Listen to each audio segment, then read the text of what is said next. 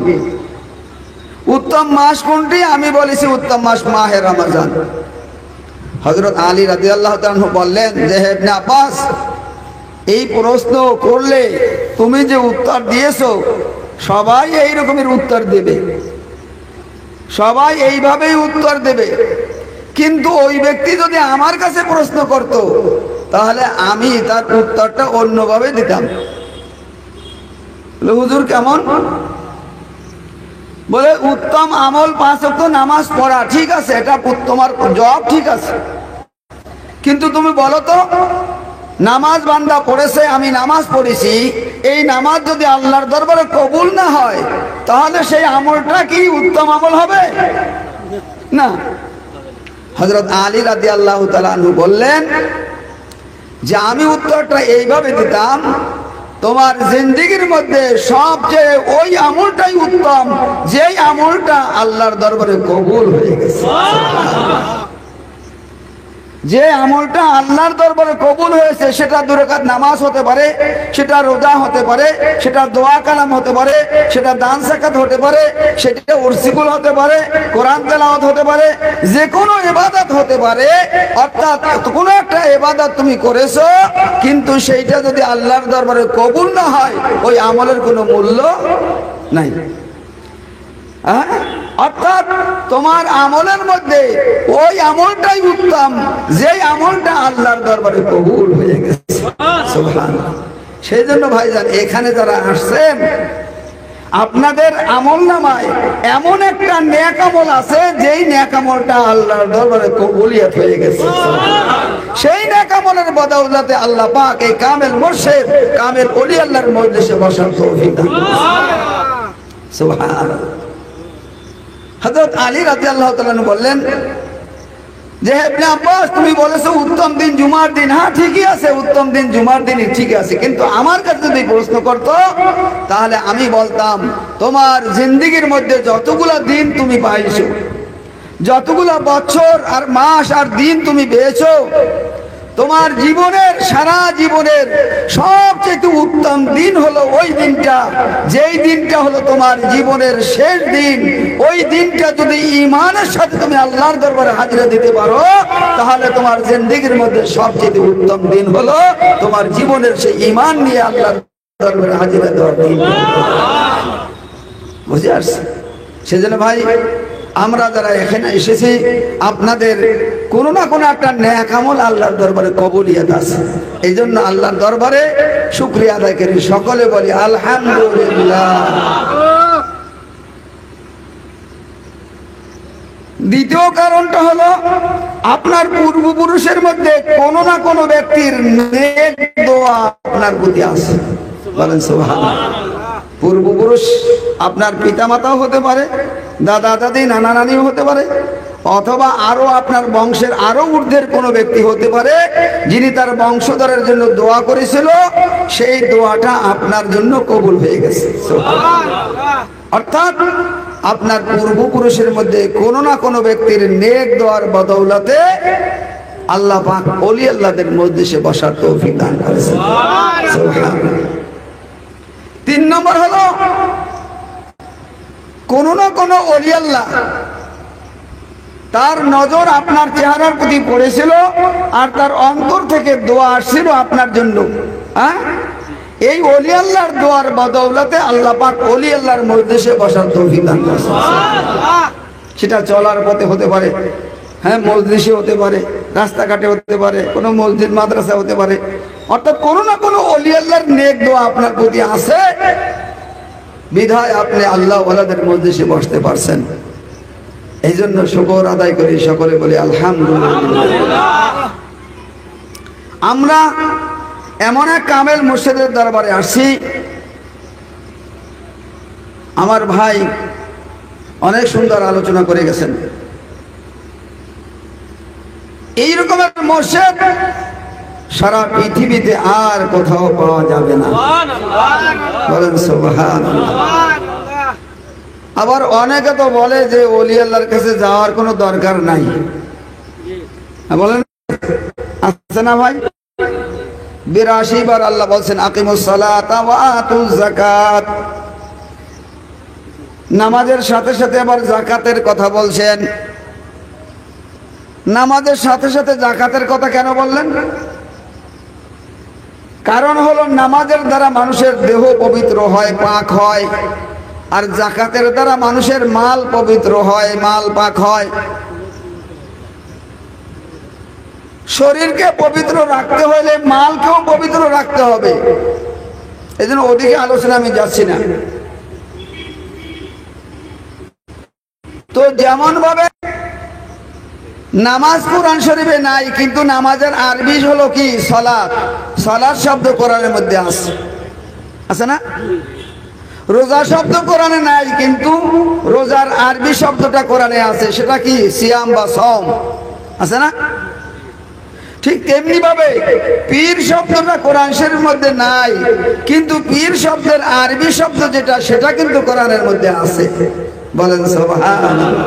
কোথায় আছে? সূরা কাহফের 17 নম্বর আয়াতের মধ্যে আল্লাহ বলছেন ওয়ালান তাজিদা লাহু ওয়ালিয়াম মুরশিদা। এই মুর্শিদ হলো পীরের আরবি শব্দ। এই মুর্শিদের কাছে যাওয়া ছাড়া ইরশাদ হওয়া যায় না, হেদায়েত পাওয়া যায় না।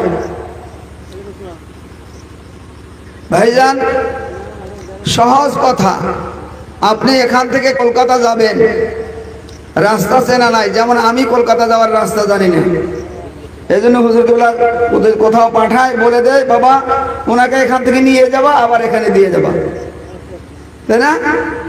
তাহলে আমাকে যদি একা ছেড়ে দেওয়া হয় এখানে, তাহলে আমার কলকাতা যাওয়াটা কঠিন হবে না? কি বলেন? যাওয়াটা তো কঠিন হবে।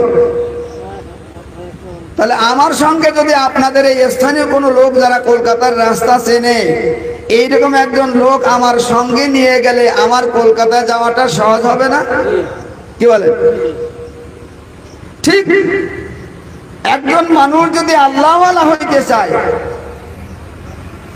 তাহলে যে মানুষটা আল্লাহওয়ালা আছে, আল্লাহকে জেনেছে, আল্লাহকে পেয়েছে, আল্লাহকে হাসিল করছে, আল্লাহর রেজামন্দি হাসিল করতে পারছে, এইরকম একজন মানুষের সঙ্গী হইলে আল্লাহ পর্যন্ত পৌঁছাটা সহজ হয়। এই জন্য ভাই ওলি আল্লাহর দরকার, ওলি আল্লাহদের সোহবত দরকার। ওলি আল্লাহদের সোহবতে মানুষ যদি একটু বসে আল্লাহওয়ালাদের কাছে, দেখেন আল্লাহওয়ালাকে আল্লাহ কত ভালোবাসে। ওই ওলি আল্লাহর মহব্বতে, তার ভালোবাসায় যে মানুষটা গুনাহগার মানুষ ওলি আল্লাহদের দরবারে গিয়া বসবে, তার পিছনের সব গুনাহ আল্লাহ তাআলা মাফ করে দেবেন। কি বলেন? শুধু তাই না, 100 বছর ইবাদত করলে যত নেকি হয়, তার চাইতে বেশি নেকির মালিক আল্লাহ তাকে করে দেবে।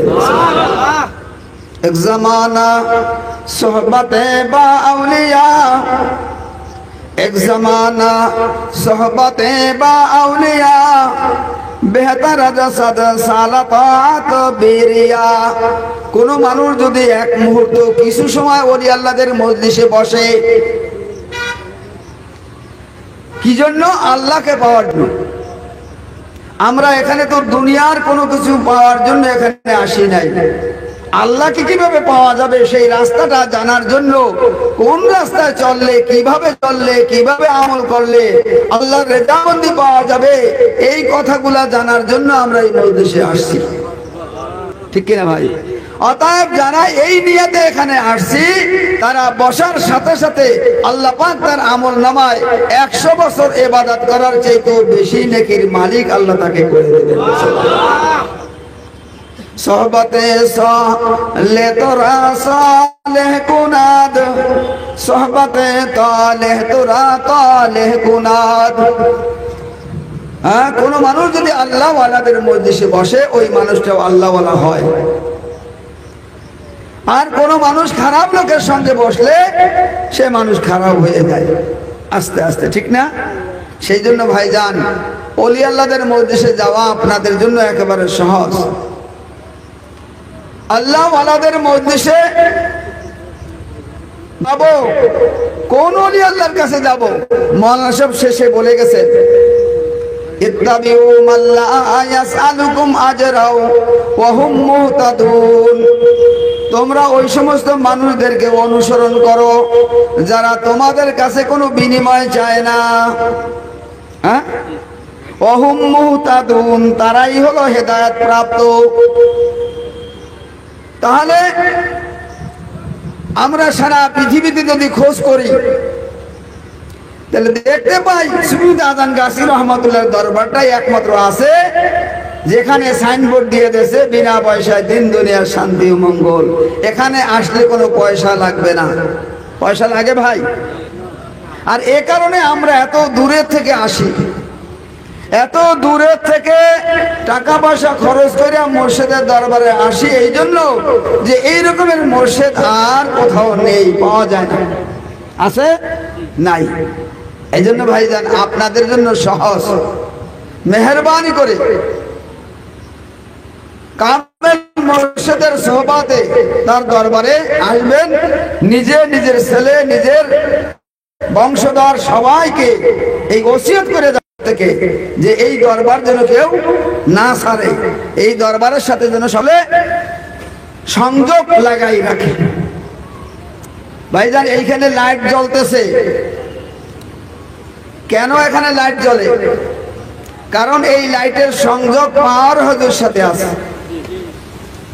এই লাইটের সংযোগ কোথায় আছে? পাওয়ার হুজুর সাথে আছে। অতএব পাওয়ার হুজুর সাথে সংযোগ থাকার কারণেই এখানে লাইট জ্বলতেছে। অতএব কামেল মুর্শিদের দরবারের সঙ্গে সংযোগ লাগাই রাখতে হবে। একবার দুরূদ শরীফ পড়ি, আল্লাহুম্মা সাল্লি ওয়া সাল্লিম ওয়া বারিক আলা আবদিকা রাসূলিল কারীম রাহমাতাল লিল আলামিন শাফিউল মুজনিবিন সাইয়্যিদানা মাওলানা নবিয়ানা মুহাম্মদ ওয়া আলা আলিহি ওয়া আলি বাইতিহি ওয়া আওলাদিহি ওয়া যুররিয়াতিহি ওয়া আজওয়াজিহি ওয়া আসহাবিহি ওয়া আউলিয়াই ওয়া উম্মতি আজমাইন কামা সাল্লাইতা ওয়া সাল্লামতা ওয়া বারাকতা ওয়া রাহিমতা আলা সাইয়্যিদিনা ইব্রাহিম ওয়া আলা আলি সাইয়্যিদিনা ইব্রাহিম ইন্নাকা হামিদুম মাজিদ। ভাইজান, আমাদের সামনে কবর আসতেছে। আমাদের হায়াতটা একদিন শেষ হয়ে যাবে, আমরা কবরে চলে যাব। কবরে চলে গেলে কবরের আযাব থেকে রাহা মানে ছুটকারা পাইতে হইলে আটটি আমলের দ্বারা কবরের আযাব থেকে নাজাত পাওয়া যায়। আটটি আমলের দ্বারা কবরে নাজাত পাওয়া যায়। সেই আটটি আমলের মধ্যে চারটি হলো করণীয় আর চারটি হলো বর্জনীয়। যে চারটি করণীয় তার মধ্যে এক নম্বর হলো বিনা কাজায় 5 ওয়াক্ত নামাজ আদায় করা। বিনা কাজায় 5 ওয়াক্ত নামাজ আদায় করা। আমার কামেল মুর্শিদ সেই কথা বলছেন। চারটা যে মূলনীতি দিয়েছে তার প্রথম হলো বিনা কাজায় 5 ওয়াক্ত নামাজ আদায় করা। আপনার ভিতরের দিকে আসেন, ভিতরের দিকে ঢুকে পড়েন। সবাই সামনের দিকে আগান, সবাই সামনের দিকে আগান। ভাই দুরূদ শরীফ